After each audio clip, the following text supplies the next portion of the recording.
నమస్తే అండి, నేను మీ సౌజన్య. వీగన్ వంటలకి స్వాగతం. బచ్చల కూరతో కందా బచ్చలి, పప్పు, పచ్చడి అందరికీ తెలిసిందే. అయితే ఈ బచ్చల కూర పులుసు మాత్రం అందుకు భిన్నంగా పప్పు బియ్యం వేసి రుబ్బి పెట్టి చేసింది. చాలా అరుదుగా చేసేది, ఇంకా చాలా రుచిగా ఉంటుంది. మరి ఎలా చేశానో ఒకసారి చూసేయండి. ముందుగా బచ్చలి కూర తీసుకొని దాని ఆకుని ఇలా రిలుచుకోండి. తరువాత దాన్ని వీలైనంత చిన్నగా కట్ చేసుకోండి. ఈ కాడని పడేయకండి, లేతగా ఉన్నా ముదరగా ఉన్నా చాలా బాగుంటుంది. దీన్ని కూడా కట్ చేసి తరిగిన ఆకులో వేసుకోండి. ఇలా తరిగి పెట్టుకున్న ఆకులో నీళ్లు పోసి ఉప్పు పసుపు వేసి ఉడికించండి.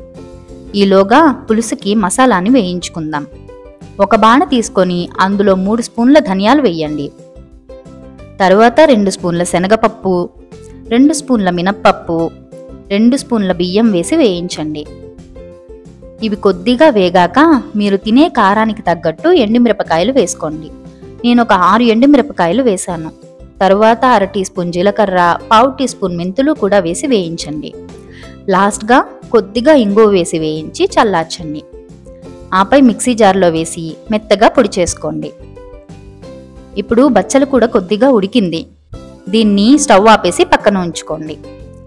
ఇప్పుడు ఒక మీడియం సైజ్ చింతపండు నుంచి తీసిన రసంలో మనం తయారు చేసిన పొడిని వేసి ఉండలు లేకుండా కలుపుకోండి. ఇలా కలిపిన చింతపండు గుజ్జుని పులుసులో ఇలా కలుపుతూ వేసుకోండి, లేకపోతే పొడి కిందనే ఉండిపోతుంది.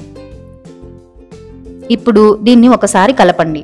ఇలా పలచగా ఉన్న పులుసు చిక్కబడేదాకా మూత పెట్టి ఉడికించుకోండి.